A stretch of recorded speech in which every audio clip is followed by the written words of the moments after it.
Assalamualaikum warahmatullahi wabarakatuh. Welcome to my YouTube channel. Kenalin, aku Ipsti Komaria dengan NIM C1B018014 dari kelas Manajemen Pemasaran Strategik, Fakultas Ekonomi dan Bisnis Universitas Jambi.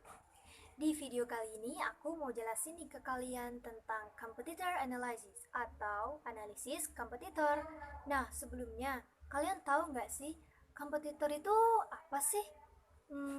Jadi kompetitor adalah satu atau beberapa pesaing usaha yang memiliki produk berupa barang ataupun jasa yang serupa dengan bisnis kita. Kompetitor sering banget nih dianggap sebagai tantangan atau risiko dalam suatu bisnis. Kira-kira kenapa ya? Ya udah pastilah, karena kompetitor adalah saingan. Siapa sih yang mau temenan sama saingan? Tapi kita nggak bisa loh sembarangan menghadapi kompetitor. Kalau asal-asalan, bisa-bisa bisnis kita yang bangkrut. Duh, jangan sampai ya bisnis kita bangkrut gara-gara pesaing. Belum tentu pesaing lebih jago daripada bisnis kita. Di kesempatan kali ini, aku mau berbagi nih ke kalian. Gimana sih caranya menghadapi kompetitor yang baik dan benar? Yaitu dengan cara competitor analysis atau menganalisis kompetitor. Analisis pesaing adalah melakukan analisis terhadap pesaing usaha dengan cara mengidentifikasi pesaing utama usaha dengan menilai strategi, kekuatan, kelemahan, tujuan, dan juga pola reaksi dari usaha tersebut, serta memilih pesaing mana yang harus diserang atau dihindari.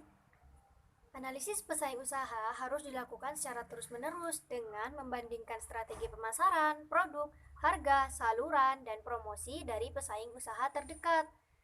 Dengan cara ini, perusahaan akan dapat menemukan area, potensi, keunggulan, dan kelemahan kompetitif dari pesaing usaha. Analisis kompetitor terdiri dari 3 tahap. Yang pertama, mengidentifikasi, yang kedua, melakukan penilaian, dan yang ketiga, melakukan pemilihan. Apa yang dinilai? Apa yang dipilih? Yang pertama, mengidentifikasi pesaing. Mengidentifikasi pesaing tampaknya menjadi tugas yang sederhana. Beberapa perusahaan menganggap pesaing adalah perusahaan yang menawarkan produk atau layanan serupa kepada pelanggan yang sama dengan harga yang sama.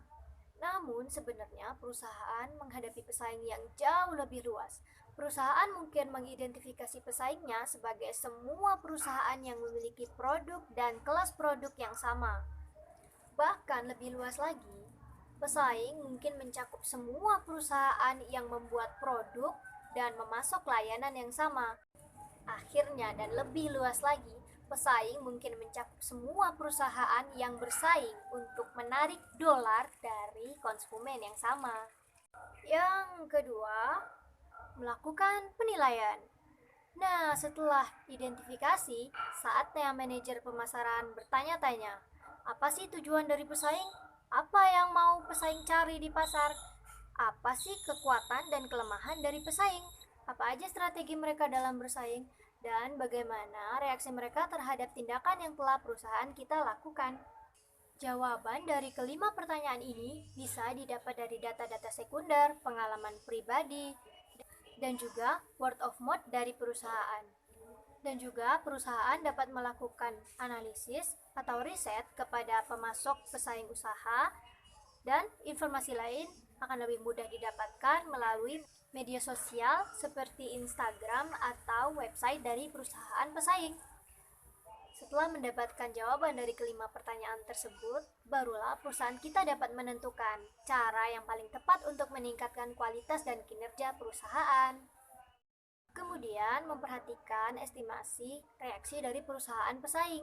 Setiap perusahaan pesaing pasti memiliki tindakan atau reaksi yang berbeda atas apa yang perusahaan kita lakukan terhadap perusahaan mereka. Ada perusahaan yang melakukan reaksi secara cepat dan keras, dan ada pula perusahaan yang melakukan reaksi secara lamban. Perusahaan yang melakukan reaksi secara lamban, biasanya mereka menganggap pelanggan mereka merupakan pelanggan yang setia. Sementara perusahaan yang bereaksi secara keras, mereka tidak akan dengan tenang ketika ada perusahaan lain yang menganggap mereka adalah pesaing. Tindakan yang mereka lakukan biasanya bisa langsung membanting perusahaan yang berusaha untuk menyainginya, seperti perusahaan yang sudah besar melakukan tindakan pesaing dengan cara melakukan pemotongan harga, melakukan diskon besar-besaran, dan lain sebagainya. Hal ini jika dilakukan oleh pesaing yang baru tentunya akan menjatuhkan bisnis. Yang ketiga, melakukan pemilihan. Nah, setelah melakukan identifikasi dan penilaian, saatnya manajemen pemasaran untuk memilih apakah kompetitor ini harus disaingi, diserang, atau dihindari. Karena tidak semua kompetitor harus diserang. Jika tergesa-gesa, maka perusahaan kita yang akan bangkrut. Setiap perusahaan pasti telah menentukan kompetitor mereka. Ada perusahaan yang memilih untuk bersaing dengan kompetitor kuat, ada pula yang memilih dengan kompetitor yang lemah. Persaingan dengan kompetitor yang lemah biasanya dipilih karena dalam persaingan ini hanya membutuhkan sumber daya yang sedikit, tetapi hasil yang didapatkan juga pasti akan sedikit. Berbeda dengan kompetitor yang kuat. Dalam persaingannya tentunya akan membutuhkan tantangan yang lebih besar, tetapi hasil yang didapatkan juga pastinya akan lebih besar. Kuat atau lemahnya kompetitor dapat kita lihat dari nilai yang ditunjukkan oleh pelanggan. Kita bisa menentukan apa sih yang disukain pelanggan dari perusahaan ini. Nah, dari sini kita dapat meningkatkan kualitas bagaimana agar produk yang perusahaan kita ciptakan dapat disukai oleh pelanggan tersebut. Selanjutnya, kunci memenangkan persaingan.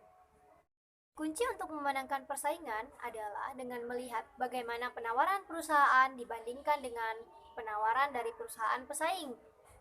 Hal ini dilihat dari semua segmen pelanggan.